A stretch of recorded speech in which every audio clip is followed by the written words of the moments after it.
Quel est le point commun entre les cellules de votre corps, le pot d'échappement de votre voiture ou encore la fabrication de nombreux médicaments? La réponse tient en un mot, la catalyse. Bon, c'est vrai que c'est un terme un peu mystérieux, et pourtant, c'est un processus à la fois indispensable à la vie et omniprésent dans l'industrie. Mais comment ça marche, à quoi ça sert et surtout quel rôle la catalyse peut-elle jouer pour répondre aux grands défis de notre époque? Entre modélisation numérique et expérience de laboratoire, dans cette émission, on vous embarque dans les coulisses de la recherche aux côtés de deux scientifiques de IFP Énergie Nouvelle. Allez, c'est parti, on commence avec notre premier invité.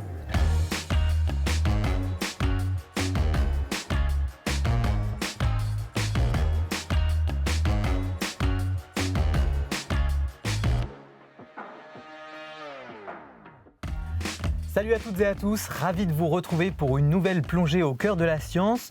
Pour nous accompagner et nous éclairer aujourd'hui et tout au long de cette émission, nous avons le plaisir de recevoir Céline Chizalet. Bonjour Céline. Bonjour Jean. Bienvenue sur le plateau de Science en Question. Alors vous êtes chercheuse et chef de projet au sein de la direction Catalyse, Biocatalyse et Séparation à IFP Énergie Nouvelle. C'est très précis, comme ça. Voilà.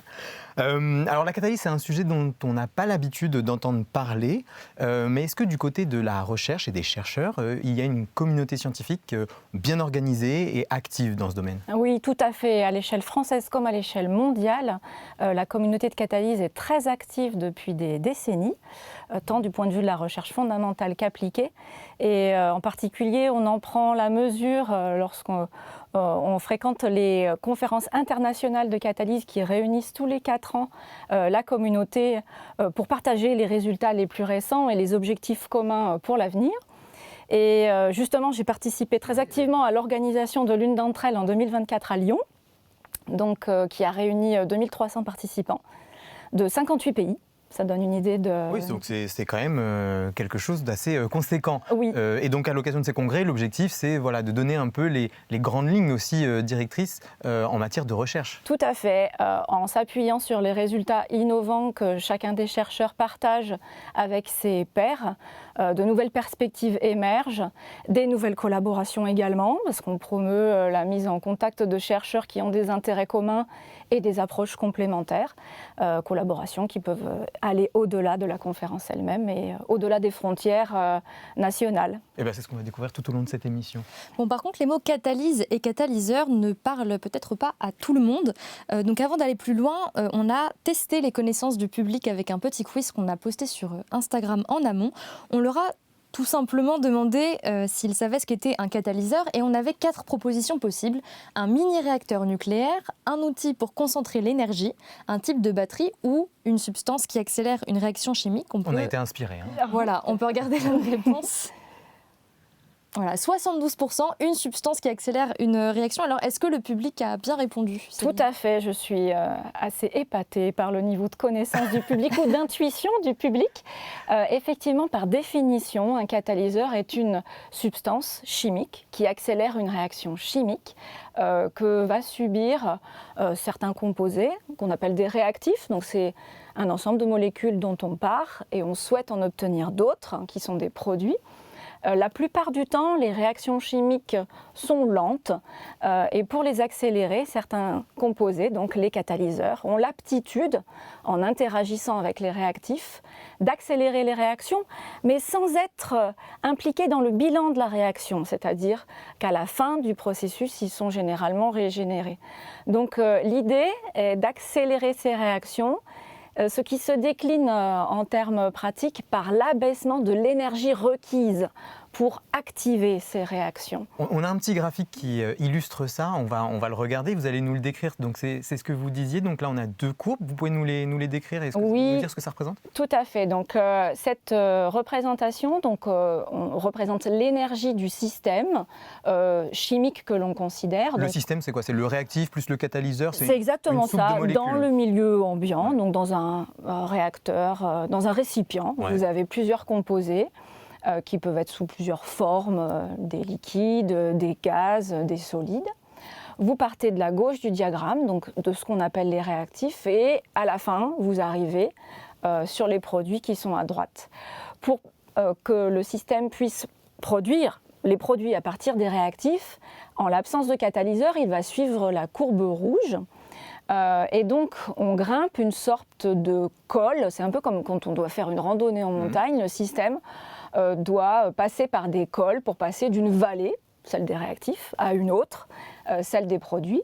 Donc, il y a une différence d'altitude entre le col, qu'on appelle en chimie l'état de transition, et puis la vallée initiale des réactifs. Et évidemment, plus ce col est élevé, plus il sera difficile et lent de produire la réaction, de faire la réaction.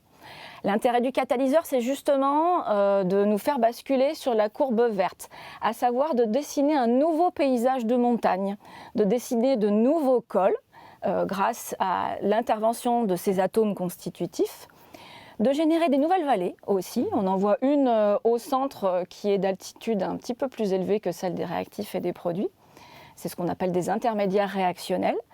Et ainsi de donner la possibilité au système de passer par des cols de plus basse altitude, donc de plus basse énergie, dans le langage qui nous intéresse ici. Et donc naturellement, tout randonneur saura que la randonnée verte est plus facile, elle sera faite plus rapidement que la randonnée rouge. Et c'est exactement ce qui se passe dans un processus catalytique. Alors sans même qu'on le sache, la catalyse est présente un peu partout autour de nous. Dans quel domaine elle est utilisée? Pour quelles applications on s'en sert? Alors elles sont extrêmement nombreuses. D'abord, la catalyse, avant d'être utile, c'est vital déjà. Il faut savoir que l'ensemble des organismes vivants, et nous-mêmes pour commencer, fonctionnons grâce à des catalyseurs. La vie est permise grâce aux catalyseurs. Ce sont des catalyseurs un peu particuliers, qu'on appelle des enzymes, et qui font fonctionner notre organisme. Le terme d'enzyme peut-être n'est pas étranger au public dans l'aspect digestion. Voilà, par exemple, la fonction de digestion de notre estomac est assurée par des catalyseurs. Également, tous nos organes fonctionnent grâce à des catalyseurs. Donc sans catalyseurs, on ne pourrait tout simplement pas vivre. Et puis la catalyse, c'est aussi utile. L'homme développe des catalyseurs par des recherches assez avancées pour préparer quasiment tous les produits chimiques de notre quotidien. À peu près 90% des composés chimiques qui sont essentiels à notre quotidien l'ont été grâce à un ou plusieurs catalyseurs. Par exemple, des carburants, de nombreux produits chimiques tels que médicaments, cosmétiques, matériaux, par exemple les plastiques, ainsi que aussi des systèmes de dépollution automobile. Le terme de catalyseur est peut-être d'ailleurs plutôt connu dans ce contexte-là. Dans les pots d'échappement catalytique, tout à fait. Dont l'objectif, c'est quoi exactement? Alors là, l'objectif des catalyseurs dans ces systèmes de dépollution automobile est de rendre les gaz d'échappement moins toxiques que ce qu'ils ne sont en sortie de la chambre de combustion du moteur. Donc très utile dans notre quotidien sans qu'on le sache forcément. Tout à fait. Toujours.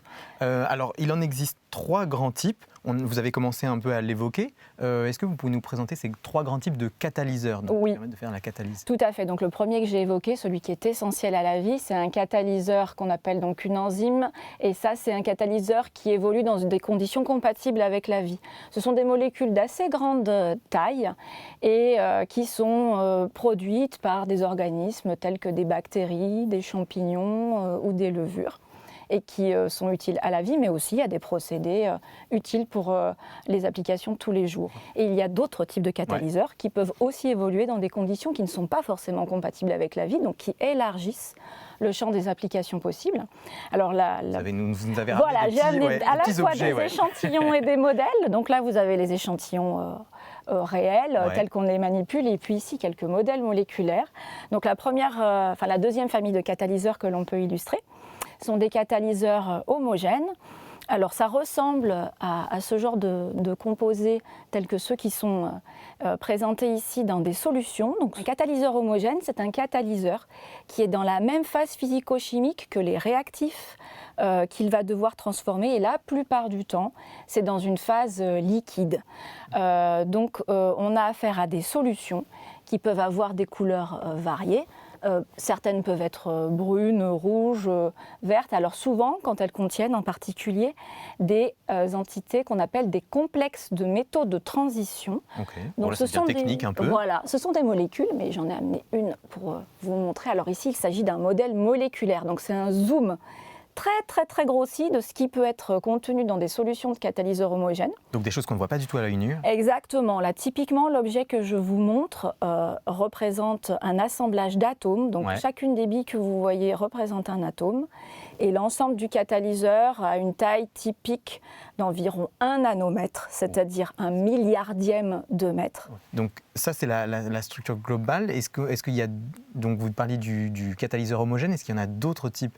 Oui, tout à fait. Il y a aussi les catalyseurs dits hétérogènes, qui par opposition aux catalyseurs homogènes, impliquent donc un catalyseur qui se trouve dans une phase physico-chimique différente des réactifs qu'il va devoir transformer. Et le cas le plus fréquent, c'est celui où on a un catalyseur solide qui agit par sa surface en interagissant avec des réactifs liquides ou gazeux. Donc j'ai aussi quelques exemples à présenter. Alors à l'échelle macroscopique, ça peut prendre plusieurs formes. Voilà par exemple un échantillon dit pulvérulent, donc c'est une poudre, vous voyez ici.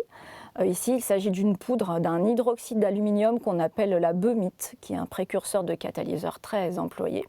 Et après, on peut mettre en forme ce genre de poudre pour que ce soit plus pratique à employer, un peu comme quand on fabrique des pâtes à partir de farine et d'autres ingrédients. Donc, par exemple, ici, vous avez ce même solide mis en forme sous forme de monolithe. Donc vous pouvez voir ici des petits objets percés de trous pour permettre justement aux réactifs de bien interagir avec la surface du solide. Là, ce sont des trous qu'on voit, on appelle ça des macropores. Les pores, ça veut dire les trous, mais qui sont vraiment macroscopiques. Mais en fait, il en existe de bien plus petits aussi dedans. Si on fait un zoom sur ces solides-là, on peut voir des trous qui ont quelques nanomètres de diamètre, et c'est ce qu'on voit particulièrement sur ce modèle à l'échelle atomique d'un catalyseur hétérogène particulier, qui est le cas d'une zéolite, où là on voit, je vous vois à travers, les trous qui traversent ce genre de structure. Pour laisser passer les réactifs. Pour laisser passer les réactifs et servir de réacteur à l'échelle nanométrique. Donc si je résume, donc, 3 types de catalyseurs, enzymatiques, hétérogènes, homogènes. Aujourd'hui, pourquoi il est si important de les étudier, ces catalyseurs? Alors, d'abord, on a besoin de ces catalyseurs pour un grand ensemble d'applications. On en a déjà cité certaines, mais c'est tout particulièrement valide aujourd'hui dans le contexte de la transition énergétique à laquelle nous aspirons. La catalyse va être un outil de choix, et d'ores et déjà un outil de choix pour nous permettre d'opérer cette transition énergétique en convertissant des ressources autres que le pétrole, donc des ressources non conventionnelles, en composés dont on a besoin, donc toujours des carburants, par exemple des biocarburants ou des carburants solaires, ou des molécules telles que celles qu'on produit à partir de pétrole, mais en partant d'autres ressources. Donc on en a absolument besoin, et ces objets sont complexes. Ils sont également très divers. Il en existe un très grand nombre de types, et comme ils sont compliqués à comprendre et à optimiser, on a vraiment besoin de beaucoup de travaux de recherche fondamentaux pour comprendre leur fonctionnement et proposer de nouveaux catalyseurs efficaces. Alors, pendant longtemps, on a utilisé ces catalyseurs sans vraiment savoir comment ils fonctionnaient. Mais aujourd'hui, les choses évoluent, on cherche à aller plus loin et à les étudier comme on disait. On en parle tout de suite dans le Science en Action. Alors Céline, vous commenciez à évoquer les grands enjeux sociétaux autour de la recherche des catalyseurs. Plus spécifiquement, d'un point de vue vraiment très scientifique, quels sont les enjeux scientifiques? Qu'est-ce qu'on cherche à connaître, à mieux connaître sur ces catalyseurs? Alors, on cherche d'abord à connaître l'identité des sites actifs. Ici, sur le catalyseur homogène que je présentais, tout se passe autour du métal et néanmoins, le comportement du métal est très impacté par les espèces qui l'entourent. Ensuite, les réactifs qui vont interagir avec ces centres métalliques, si par exemple j'ai une petite molécule d'éthylène, vont avoir des interactions spécifiques qui ne sont pas connues a priori.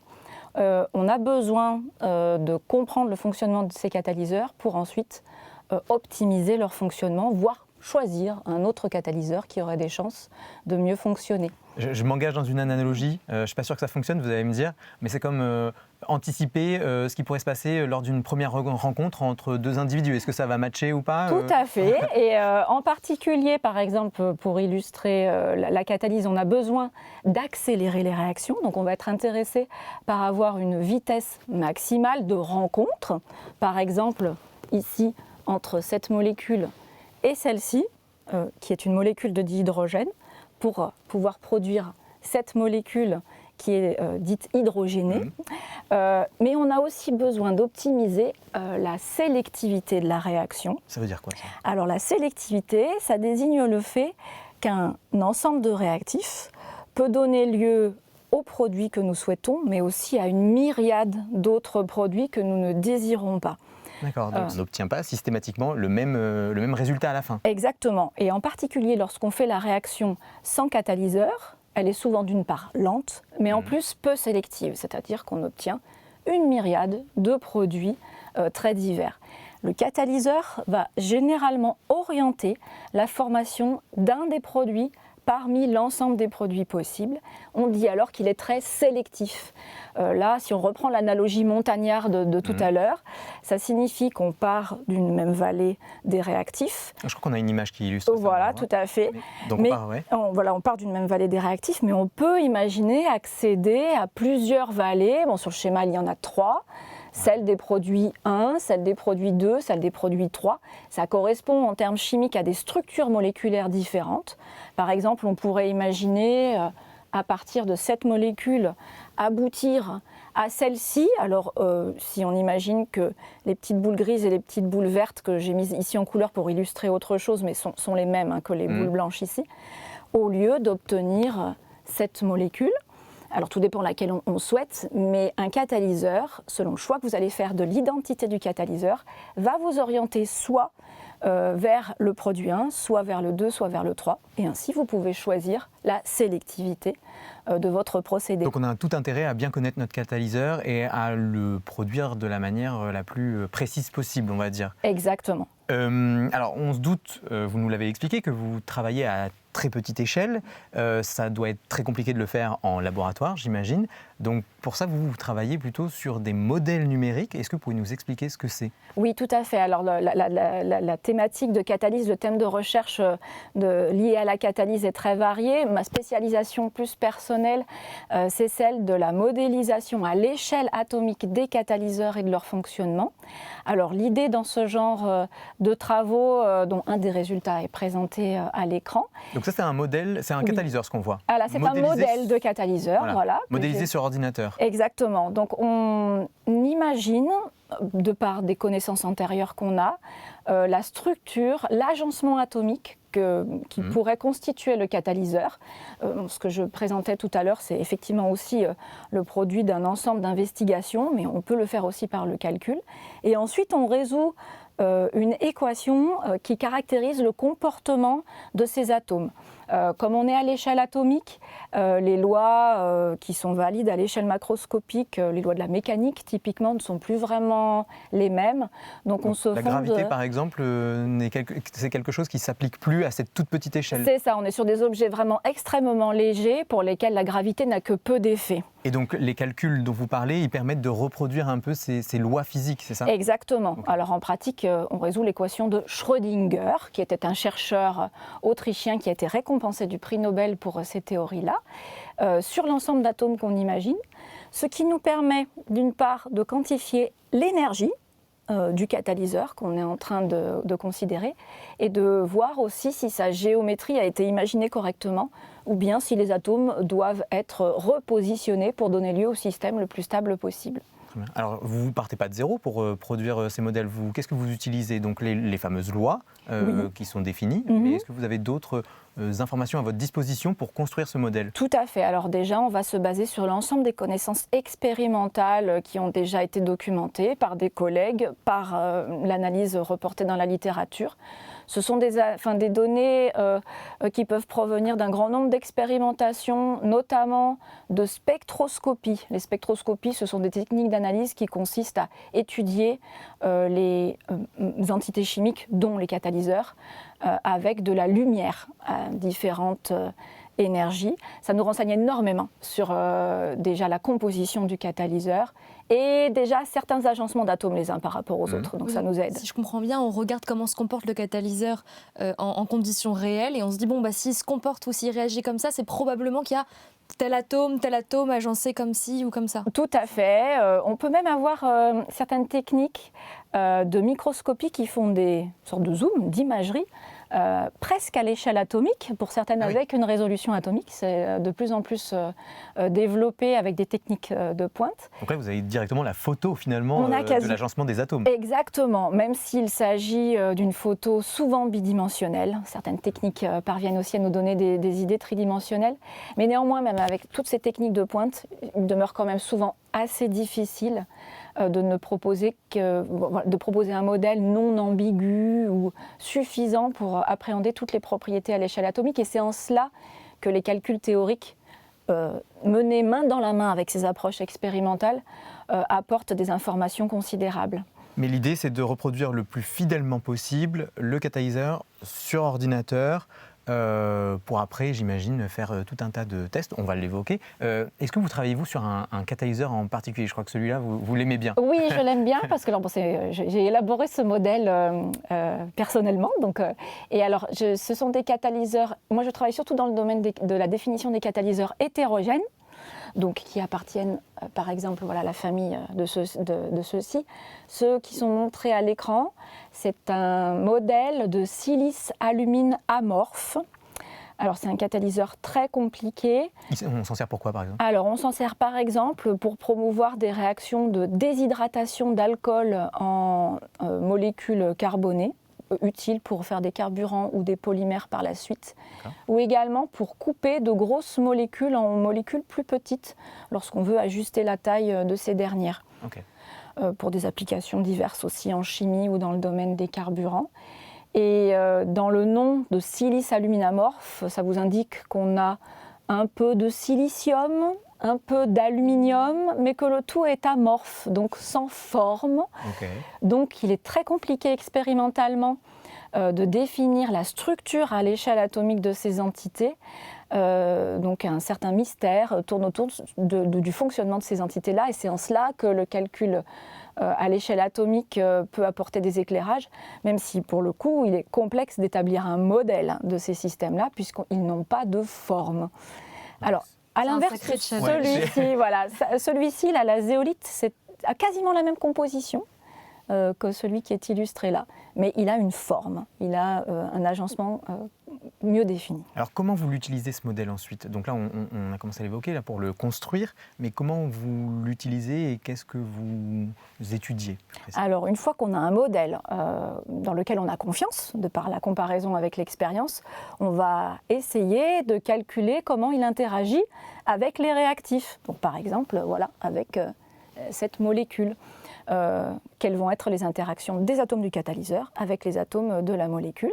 Et puis on va essayer de décrire le petit paysage de montagne que j'évoquais tout à l'heure, donc de trouver l'état de transition qui relie le réactif au produit, de le définir tant en termes d'énergie que de structure, d'agencement atomique. Ça veut dire quoi? Que vous allez chercher quelle partie du catalyseur interagit avec le réactif? Tout à fait. Et puis ensuite, comment ce réactif, en interaction avec le catalyseur, ensemble, change de structure pour fournir d'abord l'état de transition, le col, puis pour fournir le produit de réaction, la deuxième vallée.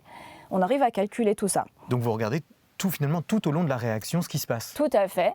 Et ça nous permet également de quantifier l'énergie, donc l'énergie dite d'activation entre l'état de transition et le réactif, que l'on peut alors comparer aux expériences de nouveau.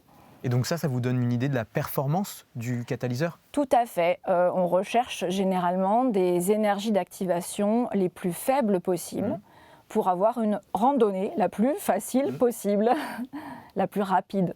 Et j'imagine que donc tout ça vous amène à améliorer la sélectivité aussi dont vous parliez tout à l'heure. Tout à fait. Si on connaît mieux la façon dont évolue la forme, la structure et puis comment ça interagit avec les réactifs, on arrive à mieux se dire on aura tel produit à la fin. Tout à fait. On peut quantifier la sélectivité à partir de ces calculs. Pour cela, il faut calculer l'ensemble des chemins de randonnée possibles que l'on imagine et comparer les barrières respectives de ces chemins. Celle qui est la plus faible nous indiquant quelle est la plus probable. Encore faut-il réussir à passer du modèle que vous avez construit sur ordinateur à quelque chose de physique dans un bécher ou je sais pas dans un contenant en laboratoire. Comment on passe de l'un à l'autre ? Alors ce que l'on fait, vous n'avez pas une imprimante à catalyseur ? Non, tout à fait. Alors on va suggérer ainsi à nos collègues quels sont les sites actifs à promouvoir pour avoir la réaction la plus rapide possible. Alors c'est quoi ça les sites actifs ? Alors le site actif, c'est sur un catalyseur. Ce sont les atomes et ensembles d'atomes qui jouent vraiment un rôle par rapport au réactif. Donc là, par exemple, sur cette entité, c'est vraiment l'atome de rhodium qui est ici représenté en gris. Ils ne sont pas tous impliqués forcément dans la Exactement, pas tous directement. Les atomes les plus éloignés du rhodium ont un rôle indirect, mais moins direct par rapport au réactif. Donc, connaissant leur fonctionnement, on peut faire ainsi la proposition de structures à viser pour nos collègues expérimentateurs. Et ensuite, le travail va devoir reprendre au laboratoire pour essayer de préparer les catalyseurs correspondants, ce qui n'est pas toujours une tâche aisée, et de caractériser les systèmes expérimentaux obtenus pour voir s'ils correspondent aux prédictions théoriques. Ce qui est assez confortable dans le calcul théorique, c'est aussi qu'on peut calculer le comportement d'un catalyseur dont on ne sait pas s'il existe encore ou pas. Il suffit d'imaginer une composition nouvelle, de calculer son comportement et si elle est prometteuse, c'est-à-dire si elle produit des randonnées de basse altitude, d'essayer de motiver nos collègues expérimentateurs à tenter de les préparer. Donc on peut aussi orienter le design théorique de catalyseurs. Alors on va découvrir un peu plus tard ce qui va se passer dans le laboratoire, mais là, comment vous voyez évoluer dans les années à venir la recherche sur la catalyse ? Alors la recherche sur la catalyse est en plein mouvement, très dynamique. Comme je le disais tout à l'heure, c'est un acteur clé de la transition énergétique. Et effectivement, c'est dans ce sens que la catalyse évolue très largement. Alors selon un ensemble d'objectifs que la conférence de 2024 nous a permis de bien cibler, la première, c'est déjà d'essayer d'optimiser les procédés catalytiques existants de manière à faire en sorte d'avoir cette énergie d'activation qui baisse justement pour qu'on ait moins besoin de chauffer le système pour que la réaction soit aussi rapide, si ce n'est plus rapide. Donc ça, c'est dans un contexte d'économie d'énergie. Et puis, bien sûr, les grandes voies de recherche qui sont ouvertes sont celles des ressources alternatives au pétrole, notamment celle de la transformation de biomasse et des déchets de biomasse en biocarburants et en bioproduits. La transformation aussi du dioxyde de carbone, dont il sera question un petit peu plus tard, gaz à effet de serre, en produits valorisables. La catalyse a un rôle essentiel à jouer. Également pour la production d'hydrogène comme carburant alternatif dans des véhicules dédiés. Et on voit également un très grand champ de recherche s'ouvrir sur le fait d'utiliser des moyens autres que la température pour activer nos catalyseurs, c'est-à-dire autre que juste chauffer le système, mais d'utiliser des sources telles que la lumière, l'électricité ou les micro-ondes pour activer le fonctionnement de nos catalyseurs. Donc des méthodes d'activation non conventionnelles. Ça donne lieu à énormément de travaux de recherche qui doivent se poursuivre à l'avenir, tant sur le plan très fondamental, la compréhension, que sur le plan très appliqué, comment industrialiser des systèmes catalytiques performants, avec tout le continuum qui est entre cette recherche très fondamentale jusqu'à l'appliquer. On en verra justement un exemple dans la suite de l'émission. Merci Céline pour ces explications. Merci à vous. Alors, on va passer maintenant au vrai ou faux. Je vous propose de découvrir ça tout de suite. Alors le principe est simple, on va afficher 3 affirmations et puis on va vous demander, Céline, de nous dire si c'est vrai ou si c'est faux. Alors à la maison, on va vous laisser 5 secondes pour jouer, ça va être très rapide, donc tenez-vous prêts. On commence avec la première affirmation, donc elle s'affiche. Un catalyseur avec des défauts est moins performant qu'un catalyseur parfait. Bon, c'est vrai que... non, je ne sais pas en fait. Je vous laisse nous dire si c'est vrai ou faux. Alors, en fait, c'est faux. Une fois n'est pas coutume, la perfection n'est pas toujours un atout. Et au contraire, un catalyseur a intérêt à présenter des défauts par rapport à une structure qui serait vraiment idéale au sens chimique du terme, puisque le défaut est généralement concentré d'énergie et rend le site en question beaucoup plus réactif, donc plus enclin à interagir avec les réactifs pour arriver à catalyser rapidement la réaction. Donc, qu'est-ce qu'on appelle un défaut sur un catalyseur ? Alors un défaut, ça peut être par exemple le fait que ici vous partez d'une entité où l'atome ici est entouré d'un nombre de voisins qui lui convient bien pour le stabiliser. Mais là, il est trop stable, alors ça n'est pas très facile pour lui de réagir. La première chose qui va se passer pour vraiment générer le catalyseur, là en fait, on a juste une molécule qui est le précurseur d'un catalyseur, eh bien on va faire en sorte qu'un de ces groupes puisse quitter la sphère de coordination du métal.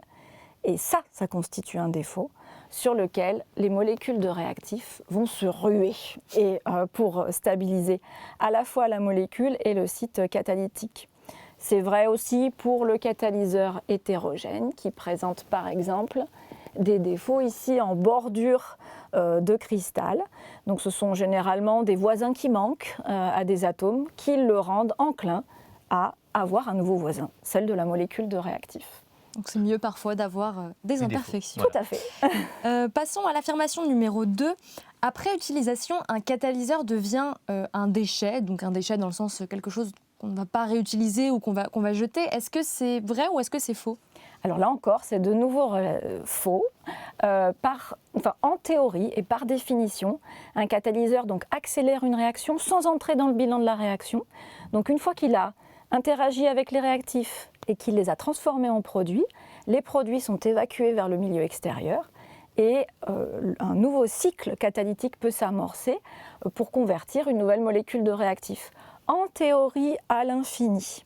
Bon, la théorie n'est en pratique pas complètement vérifiée.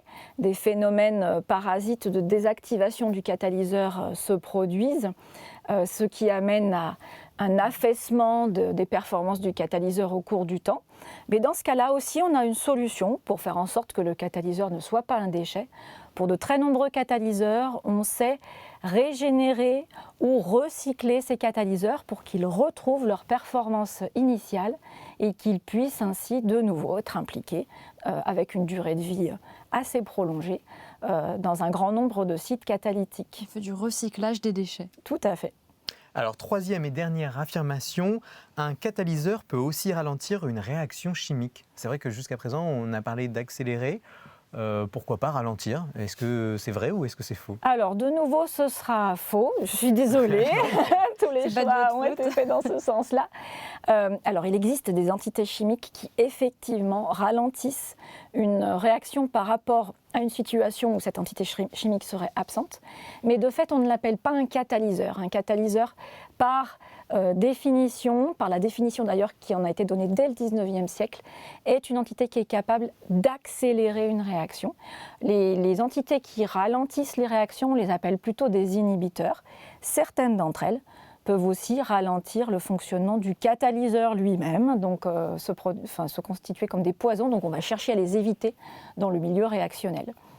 Parfait, merci beaucoup Céline, c'était très clair jusqu'à présent. On y voit déjà un peu plus clair sur ce qui se cache derrière le mot catalyseur. À présent, on va découvrir comment ce travail de modélisation peut aider celui des chimistes au laboratoire. Plus précisément, on va s'intéresser à un type de catalyseur assez fascinant, ce sont les photocatalyseurs. Mais à quoi servent-ils ? Comment les conçoit-on en laboratoire et quelles sont les potentielles applications pour la transition écologique ? On en parle avec l'un de vos collègues à IFP Énergie Nouvelle, tout de suite dans l'esprit d'équipe. Bonjour Sébastien Roth. Bonjour. Bienvenue sur le plateau de Science en question. Vous êtes ingénieur de recherche à IFP Énergie Nouvelle et votre domaine à vous, c'est la photocatalyse, un type particulier de catalyse. Alors pour commencer, est-ce que tout simplement vous pouvez nous expliquer ce qu'est la photocatalyse et la différence avec la catalyse classique ? Oui, alors la photocatalyse, c'est une sous-catégorie de la catalyse où on va donc utiliser l'énergie du soleil pour venir activer le catalyseur pour faire la réaction d'intérêt.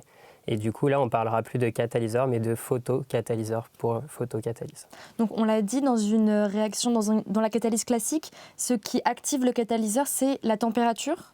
Voilà, c'est ça. Dans la catalyse plutôt classique, ça va être la température. Donc, on va même parler de catalyse thermique. Et dans notre cas, donc, c'est l'énergie du soleil. Donc, on parle de photocatalyse. L'avantage ici, c'est que l'énergie solaire est une énergie renouvelable. Ça veut dire que dans la catalyse classique, quand on utilise une énergie thermique, est-ce que souvent on utilise des sources d'énergie carbonée ? Oui, la plupart du temps, on utilise des sources d'énergie carbonées. Et donc maintenant, avec le contexte de transition énergétique, on cherche à utiliser d'autres sources d'énergie, dont les énergies renouvelables et dont le soleil, qui est une source d'énergie d'ailleurs abondante. Si on fait un petit calcul, on peut se rendre compte qu'une heure d'ensoleillement sur la globalité de la planète, ça équivaut à peu près à la consommation énergétique mondiale sur une année entière. Et alors, quelles sont les applications de la photocatalyse ? Dans quelles réactions chimiques, par exemple, on les utilise ? Alors la photocatalyse, ça peut servir à convertir des petites molécules comme du CO2, de l'azote ou de l'eau, en soit molécules plateformes, donc c'est-à-dire des molécules qui vont être centrales au niveau des applications chimiques, donc pour faire de nombreux composés à la fois en pharmaceutique, dans les bâtiments, le textile, les plastiques, etc. Ou alors en carburant, qui vont être des combustibles. Et dans ce cas-là, quand ils sont formés à partir de photocatalyseurs, on parlera de carburant solaire, puisqu'ils auront été produits à partir de l'énergie du soleil. Est-ce qu'il y a d'autres utilisations, d'autres applications de cette photocatalyse ? Plus concrètement alors ça peut aussi servir à dépolluer les eaux, à assainir l'air ou aussi à nettoyer les surfaces. Et par exemple, il y a un exemple concret de bâtiment qui va être d'un bâtiment en Italie qui est recouvert de photocatalyseurs et qui va donc avoir des propriétés auto-nettoyantes. C'est l'église qu'on voit juste ici, elle est à Rome. Exactement. Donc en fait, avec la pollution, on peut avoir des composés organiques qui vont se déposer à la surface du bâtiment, qui vont avoir tendance à le noircir. Et donc grâce au revêtement du photocatalyseur, ça va permettre de le nettoyer donc sous la lumière du soleil tout seul. Donc là, si je comprends bien, on a la lumière du soleil qui va éclairer et qui va, le photocatalyseur et la matière organique, ça va déclencher une réaction, ça va dégrader les polluants. C'est ça va dégrader la matière organique qui a été déposée et donc permettre au bâtiment de rester blanc plus longtemps dans ce cas-là. Ça économise du temps de nettoyage. Ça veut dire que c'est quelque chose qui est incorporé dans la peinture ? Oui, c'est ça. Par exemple, ça peut être incorporé dans la peinture. Alors, Sébastien, vous travaillez plus spécifiquement sur la photocatalyse du CO2, du dioxyde de carbone.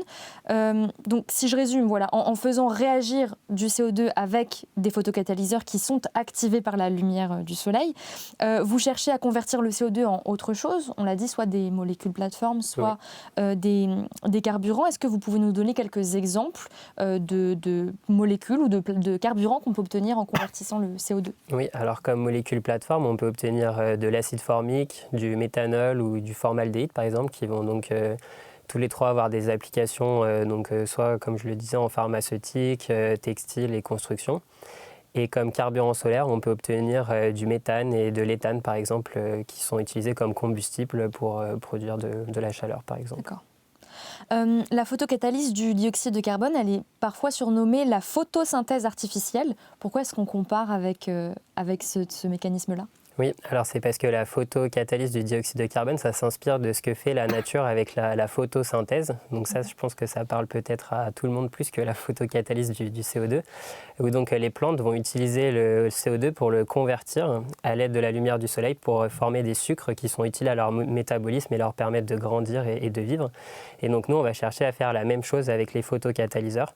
Et donc c'est d'ailleurs pour ça qu'on parle donc de photosynthèse artificielle. Et le photocatalyseur, on peut l'imager par du coup une feuille artificielle ou une plante artificielle puisqu'il a exactement le même rôle les végétaux dans la nature. Alors ça ne veut pas dire pour autant qu'on va remplacer les arbres par Non. des systèmes de photocatalyse. Déjà, ça ferait des forêts un peu étranges, mais surtout, la photocatalyse, elle est plutôt destinée à des applications où le CO2 est assez concentré, c'est ça? Oui, voilà, c'est ça. Donc la grande différence, c'est que les plantes, elles sont capables de convertir le CO2 qui les entoure dans l'air, donc en très faible quantité, puisque dans l'air, on est principalement composé d'oxygène et d'azote, alors que les photocatalyseurs, eux, ils vont être plus performants avec du CO2 sous forme concentrée.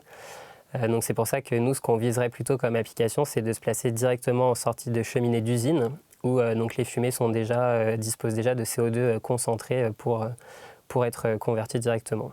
Justement, c'est un projet sur lequel vous travaillez en laboratoire. Donc concrètement, on mettrait une sorte de filtre, c'est ça? À quoi ça ressemblerait? C'est pour récupérer le CO2 émis par les cheminées d'usine et le convertir en autre chose. Est-ce que vous pouvez nous en dire un peu plus? Oui, alors l'image que ça va avoir, je ne sais pas exactement, mais il y a par exemple un premier exemple à l'échelle semi-industrielle de photocatalyse qui existe. Donc ce n'est pas pour convertir le CO2, c'est plutôt pour convertir l'eau en hydrogène. Mais là, ça va s'apparenter à une sorte de ferme photovoltaïque, donc avec des genres de panneaux solaires, mais plutôt que d'avoir un matériau photovoltaïque, ce que va contenir le panneau, ça va être le photocatalyseur. Donc ça pourrait s'apparenter à des fermes photovoltaïques qui sont juste à côté de l'usine. Donc on récupérerait les fumées et on les enverrait directement à l'intérieur de ces panneaux-là. Et donc dans un schéma idéal, ce qu'on aimerait bien, c'est que les composés, soit ils soient réutilisés ailleurs, mais qu'ils puissent aussi être directement réutilisés au sein même de l'usine. Donc leur utilisation pourra reproduire potentiellement du CO2 qui sera donc à nouveau reconverti et avoir en quelque sorte une boucle fermée de laquelle le CO2 ne sortirait pas. Oui, potentiellement, on pourrait réutiliser, recycler presque à l'infini le CO2 sans qu'il n'agisse jamais comme un gaz à effet de serre, parce que c'est ça le... Voilà, donc ça c'est si on atteint le 100% de conversion.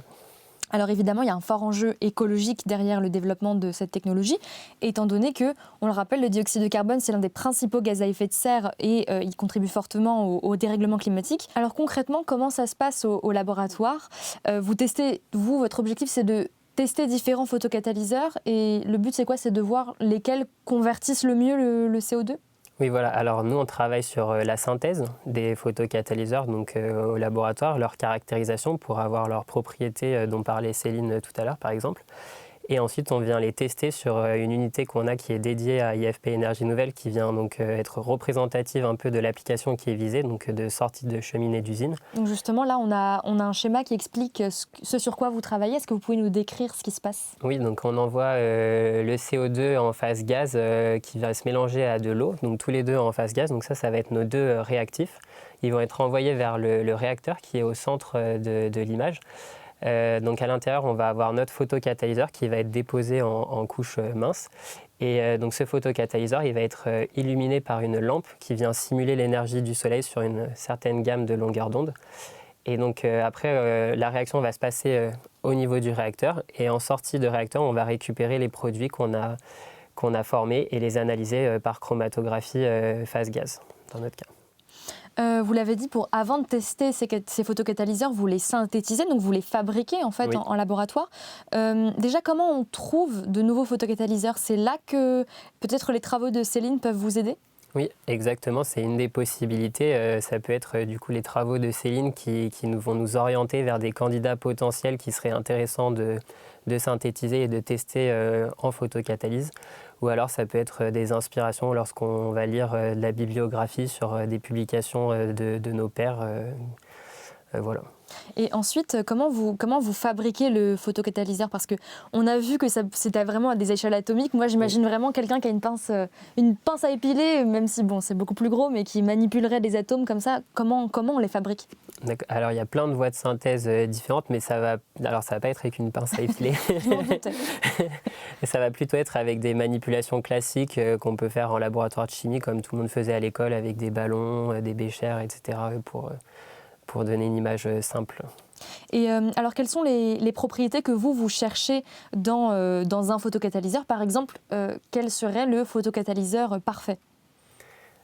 Eh bien, déjà, on veut chercher à ce que le photocatalyseur il absorbe bien la lumière du soleil, ça va être la première étape, et qu'il ait aussi une bonne affinité avec le dioxyde de carbone, donc celui-ci puisse être en bonne interaction avec notre photocatalyseur, vu que ça va être notre réactif.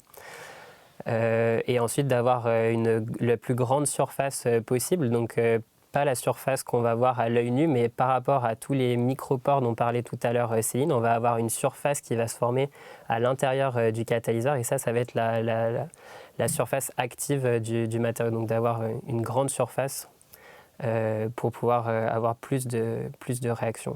Oui, le but, c'est d'avoir le plus de rendement ou le plus d'efficacité avec, j'imagine, le moins de quantité de catalyseur. Exactement. Mais comme dit tout à l'heure, le photocatalyseur parfait ne doit justement surtout pas être parfait. Voilà, exactement.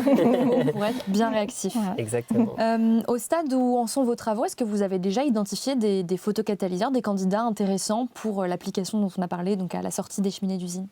Alors, on a plusieurs candidats intéressants, mais pour le moment, on n'a pas de solution miracle, on va dire, de photocatalyseur qui excelle dans la conversion du CO2. Donc, on travaille toujours dessus, mais oui, on a des pistes. Et donc, notamment dans le solaire, on a les photovoltaïsmes. Donc, des fois, on essaye de s'inspirer des matériaux qui sont faits dans le photovoltaïque, par exemple. Okay. Pour revenir à l'enjeu environnemental, un des objectifs de l'accord de Paris, c'est d'atteindre 0 émission nette de gaz à effet de serre d'ici 2050. Comme vous le disiez, voilà, ce projet de photocatalyse du CO2, il est encore au stade expérimental. Oui. Est-ce que si on se projette un peu, est-ce que vous pensez que d'ici 2050, ce projet-là pourrait contribuer à la réduction des émissions ?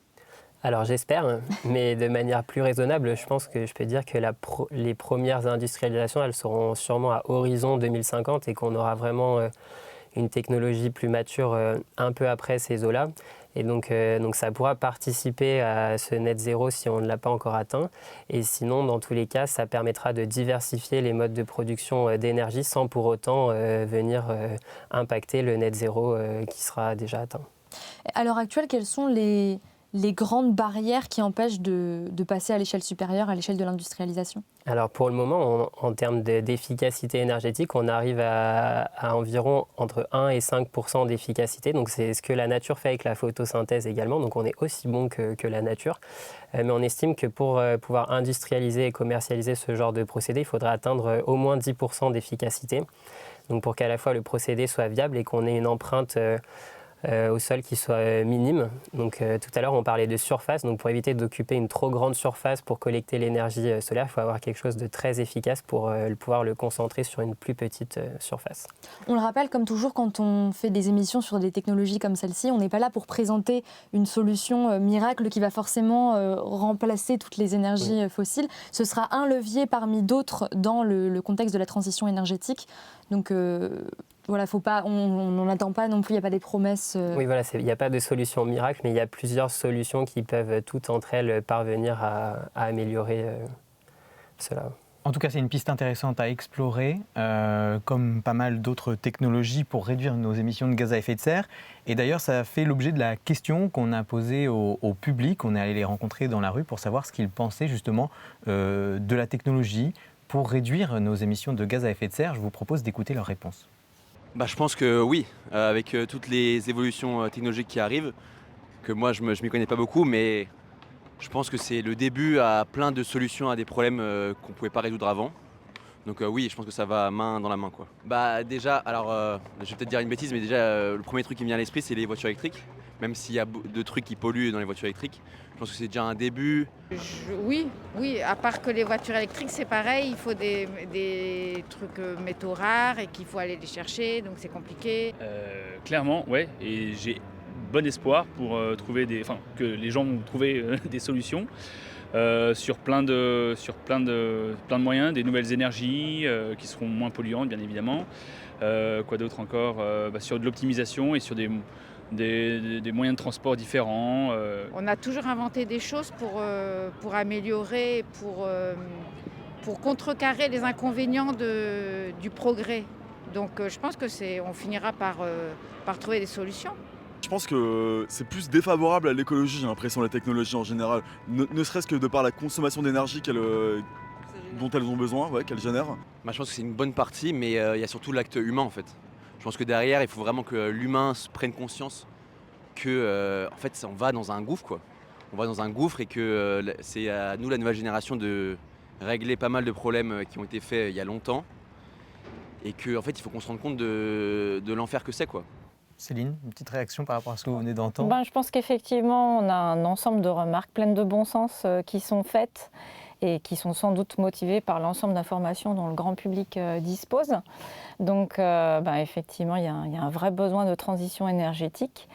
Comme ça a été mentionné, alors le fait que les technologies nous fassent consommer de l'énergie, c'est vrai dans une certaine mesure, mais justement certaines d'entre elles ont pour objectif, notamment grâce aux catalyseurs, de les rendre plus frugales, d'essayer de faire en sorte que les technologies consomment moins d'énergie. Mais il est vrai qu'il y a un équilibre à jouer sur ces développements technologiques et puis sur notre frugalité à nous comme consommateurs qui pourra aussi aider cette transition qui paraît très difficile à réaliser, mais sur laquelle on peut essayer de tendre. La photocatalyse est un des outils tout à fait clés dans ce domaine. Alors, une dame a dit quelque chose d'intéressant. On a toujours inventé des choses pour contrecarrer les inconvénients du progrès. Donc avec l'idée que le progrès doit un peu réparer ses propres erreurs, c'est un peu le serpent qui se mord la queue. Est-ce que ce sont des réflexions que vous avez dans le cadre de vos pratiques, la question du coût-bénéfice et de l'énergie qu'on dépense? Par exemple, je pense à vous, Céline, pour faire des calculs, on utilise des supercalculateurs, par exemple, qui peuvent être très consommateurs. Est-ce que il y a des démarches de sobriété ou des réflexions autour de ça dans votre activité? Oui, tout à fait. Alors déjà, dans la gestion et le choix des technologies pour le supercalcul, il y a une réflexion autour de l'économie d'énergie qui est faite dans la conception de ces objets, donc par des spécialistes qui conçoivent les supercalculateurs. Et puis par ailleurs, on voit aussi émerger des champs de recherche dans les thématiques respectives, alors la catalyse en fait partie, sur comment optimiser justement la ressource supercalculateur qu'on va exploiter, ce qui induit un coût, des émissions de CO2 en corollaire, par rapport aux besoins qu'on a en termes de précision. Donc l'idée est, dans ce genre de recherche, de ne pas forcément faire le plus gros calcul possible, mais le calcul nécessaire à la description réaliste du système au niveau de théorie adaptée, donc d'adapter justement la complexité du calcul qu'on fait, donc la consommation énergétique également, face aux résultats visés. Donc ce sont des réflexions un peu récentes, mais qui alimentent aussi nos domaines de recherche. On n'a pas encore de catalyseur informatique pour réduire l'énergie dont on a besoin. Tout à fait. Non, le catalyseur informatique n'est qu'une vue de l'esprit. Et après, ce qui compte, c'est sa déclinaison pratique à l'échelle expérimentale. Bon, alors maintenant, on va s'intéresser à vos parcours respectifs pour comprendre ce qui vous a amené dans ce domaine-là. On découvre ça tout de suite dans la séquence en coulisses. Alors cette séquence, on la commence toujours par un petit défi. On va vous laisser à chacun 30 secondes, montre en main, pour vous présenter. Céline, c'est vous qui passez en premier. Est-ce qu'on peut lancer le chrono? On va essayer. Voilà. C'est parti. Donc, je suis originaire du département de la Loire. Je viens d'un milieu ouvrier et agricole. Donc les sciences, ce n'était pas très évident. Je les ai découvertes à l'occasion de ma scolarité. Donc un bac scientifique, puis des classes préparatoires aux grandes écoles à Saint-Étienne. Et ensuite, j'ai intégré l'École normale supérieure de Paris, où j'ai suivi le cursus de chimie qui m'a mené jusqu'à l'agrégation et au doctorat de chimie en catalyse que j'ai soutenu à l'université Paris 6 avant d'intégrer IFP Énergie Nouvelle, où je suis actuellement chef de projet. Waouh, super. Ça met la pression. Hein. Sébastien, on va enchaîner tout de suite avec vous. Est-ce que vous êtes prêt? Oui, et promis, je ne vais pas répéter exactement mot pour mot ce que Céline a dit, mais il y aura des nuances. On lance le chrono alors. Alors moi, après un bac scientifique, j'ai fait les classes préparatoires aux grandes écoles également, et j'ai intégré l'ENS de Lyon, où en parcours sciences de la matière en physique et chimie, donc plus orienté chimie. J'ai également fait un double diplôme avec l'école polytechnique de Milan en Italie, donc je me suis plus spécialisé en ingénieur des matériaux, et j'ai terminé par une thèse en photocatalyse du CO2, déjà à IFP Énergie Nouvelle. Et donc depuis quelques mois maintenant, je suis ingénieur-chercheur à IFP Énergie Nouvelle. aussi C'est bien. parfait. Tous les deux, vous Ouais. êtes un. Merci d'avoir relevé le défi. On va encore approfondir quelques points de votre parcours. Déjà, on note que vous avez tous les deux des parcours assez proches. Vous êtes tous les deux passés par l'ENS, mais c'est pas forcément le parcours typique quand on veut faire de la recherche en laboratoire, c'est ça ? En fait, il y a de nombreuses opportunités qui permettent d'aboutir à ce métier. Les cursus les plus évidents pour faire de la recherche sont les cursus universitaires. Le fait de faire des études dans une école normale supérieure est finalement un moyen comme un autre d'accéder à ces formations. Alors, c'est des formations de qualité, mais qui mènent aussi à ces métiers-là, qui mènent aussi au métier de l'enseignement. Et puis, on peut aussi accéder au métier de la recherche via les écoles d'ingénieurs. Dans le parcours de Sébastien a aussi cette double facette, contrairement au mien. L'ingrédient essentiel pour être chercheur, c'est de disposer du diplôme de doctorat, Bac+8. Et puis par ailleurs, il faut aussi, je pense, mentionner que pour accéder à un travail de laboratoire, il y a aussi d'autres formations qui s'orientent plutôt vers les métiers de technicien de laboratoire, ce qui permet de vraiment manipuler ces fioles au quotidien. Donc là, on est plutôt sur des diplômes de type Bac+2, Bac+3, brevet de technicien supérieur, diplôme universitaire de technologie. Oui, donc il y a une grande diversité de métiers tout à fait. Et de parcours et de façons d'y aller. On peut travailler sur la catalyse de plein de façons différentes. Tout à fait. Céline, vous le disiez, vous venez d'un milieu ouvrier et agricole sans forcément de modèle qui aurait pu vous orienter directement vers les sciences. Aujourd'hui, vous êtes quand même dans un domaine scientifique très pointu. Alors, comment vous est venu le goût des sciences ? Alors, le goût des sciences m'est vraiment venu grâce aux enseignants que j'ai croisés, alors je dirais presque dès l'école primaire, puisque j'avais un enseignant dans mon village qui était vraiment très enclin à nous faire expérimenter. Ensuite, évidemment, au collège, les différents professeurs de mathématiques, sciences physiques, sciences de la vie et de la terre ont joué un rôle complètement décisif. Donc je les remercie. Je ne les remercierai jamais assez. Tous ceux qui m'ont accompagnée sur tout mon parcours ont été vraiment décisifs. Mais initialement, votre premier coup de cœur, c'était pas la chimie ? Oui, mon premier coup de cœur, c'était la géologie. Alors j'avais l'habitude, étant petite, de revenir les poches pleines de cailloux après chacune de mes promenades. Un grand Je ramenais aussi des bouquets de fleurs à ma maman, mais je gardais les cailloux pour moi. Et d'ailleurs, ma chambre d'enfant en est toujours envahie. Et effectivement, j'avais vraiment une affinité pour la géologie. Bon, la chimie était ma passion également, donc j'ai pas eu de difficulté à passer sur la chimie. Et bon, peut-être que j'aurais été heureuse aussi comme géologue. On a de nombreux collègues géologues à IFP Énergie Nouvelle. Mais néanmoins, la chimie m'a donné pleinement satisfaction. Je me suis d'ailleurs tournée plutôt vers la chimie minérale, liée à des cristaux, à des matériaux, ce qui est aussi directement connecté à la géologie qui étudie par un autre prisme des matériaux également. Alors Sébastien, comme Céline, vous avez un cursus en physique-chimie. Qu'est-ce qui vous a fait pencher et aller vers la chimie ? Eh bien, depuis tout petit, moi j'aimais beaucoup comprendre le monde qui m'entourait, comment les choses fonctionnaient, etc. Et donc la physique-chimie, c'est ce qui permet d'expliquer tous les phénomènes qui nous entourent. Donc j'ai eu très vite un attrait pour cette matière à l'école. Voilà. Et après, j'ai beaucoup hésité avec la médecine aussi, mais finalement, c'est la physique-chimie qui a gagné. Et aujourd'hui, qu'est-ce qui vous plaît le plus dans votre activité quotidienne ? Ce que j'aime le plus, c'est qu'on apprend tous les jours, en fait, de nouvelles choses. Et alors, on ne s'imagine peut-être pas ça quand on parle du métier de chercheur, mais en fait, on a beaucoup d'interactions avec les gens et donc on s'enrichit aussi beaucoup les uns les autres de par nos interactions. Donc ça, c'est ce que j'aime le plus dans notre métier. Et plus spécifiquement, comment vous vous êtes orienté vers la photocatalyse et qu'est-ce qui vous a plu dans ce domaine qui est finalement très, très spécifique ? Oui, alors ça a été un peu par hasard, si je puis dire. Non, alors c'est mon premier stage que j'ai fait, c'était un stage en photovoltaïque, donc on utilise aussi l'énergie solaire. Et pendant mon cursus, donc à l'école normale supérieure, mon problème, c'était l'aspect un peu trop fondamental des cours qui nous étaient dispensés. Donc c'est pour ça que j'avais fait un double diplôme d'ingénieur, où cette fois-ci, j'ai trouvé que c'était un petit peu trop appliqué. Donc j'ai cherché un institut qui était un peu à la frontière entre l'appliqué et le fondamental. Et donc j'ai vu que IFP Énergie Nouvelle répondait à ce critère-là. Et comme du coup, j'avais déjà eu un passif avec l'énergie solaire, il y avait un sujet sur photocatalyse. Donc voilà, j'ai postulé. Céline, même question, qu'est-ce qui vous plaît le plus dans votre métier? C'est justement dans le même ordre d'idée que ce que Sébastien a mentionné, c'est la très grande diversité de notre quotidien. Le fait qu'on apprenne tout au long de notre vie professionnelle. Je pense qu'on peut passer toute une vie professionnelle dans le domaine de la recherche en étant en posture d'apprentissage constant.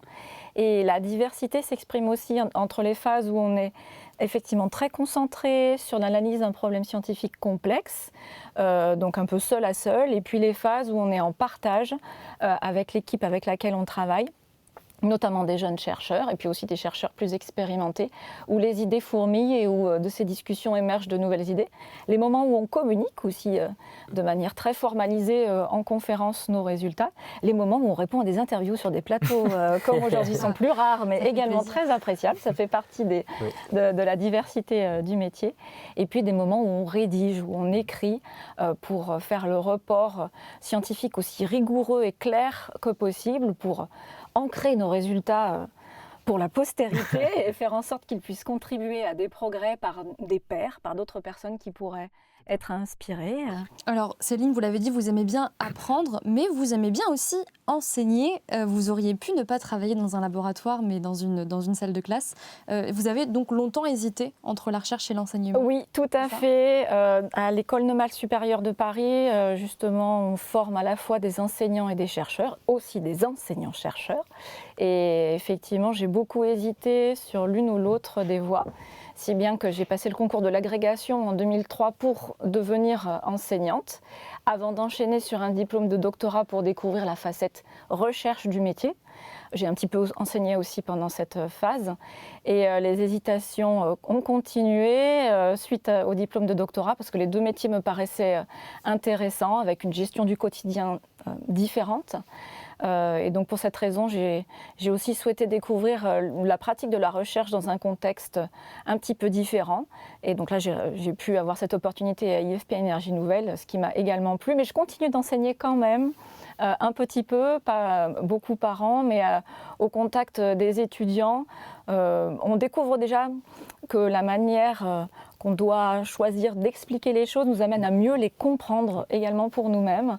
Et puis le fait de partager les connaissances qu'on a pour les générations futures, c'est extrêmement important. Donc c'est une facette du métier qui m'intéresse particulièrement également. Vous voyez vous y consacrer à 100% un jour?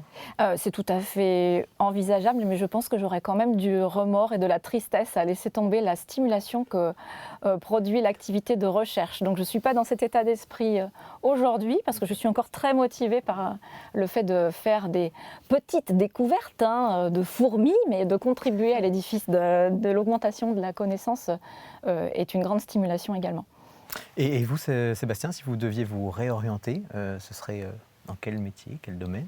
Vous avez cité la médecine. Et voilà, donc ce serait peut-être un peu plus difficile, mais si j'avais dû choisir une autre voie, oui, je pense que ça aurait été la médecine pour pouvoir, non pas du coup aider les gens indirectement comme là on essaye de le faire, mais aider plus directement les gens, les soignants.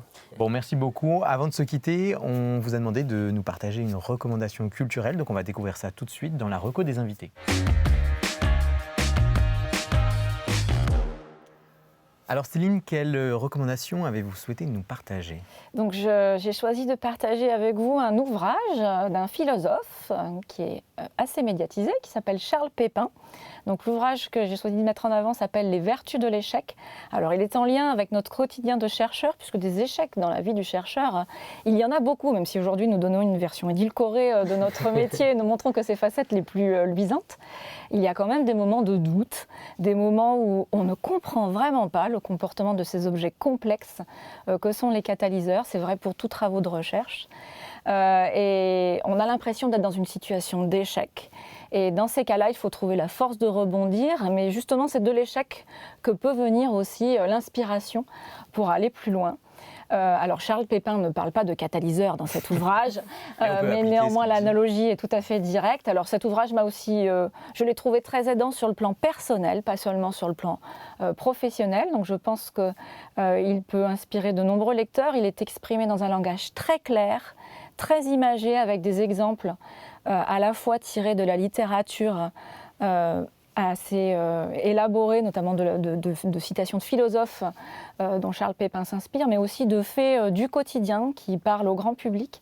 Et c'est un ouvrage vraiment tranquillisant qui aide à progresser dans des situations difficiles. Merci beaucoup. Et vous, Sébastien, qu'est-ce que vous avez choisi de nous partager ? Alors moi, c'est la série de documentaires Netflix Notre Planète, qui je trouve vraiment très bien faite et qui en fait permet d'apprécier la beauté de la nature et son fonctionnement. Donc, qui présente à la fois la diversité des espèces présentes sur la Terre et aussi comment la nature fonctionne, et qui permet aussi d'éveiller un petit peu aux problématiques de changement climatique, etc., mais sans se vouloir trop moralisateur. Donc je le recommande vraiment à tout type de public. Alors merci Sébastien, merci Céline pour ces recommandations et pour toutes ces informations au long de l'émission. On arrive justement à la fin de cette émission. Merci à vous d'avoir suivi cette émission jusqu'au bout. On se retrouve bientôt pour un nouveau numéro de Science en question, tout aussi passionnant. Ciao les sorciers. sorciers.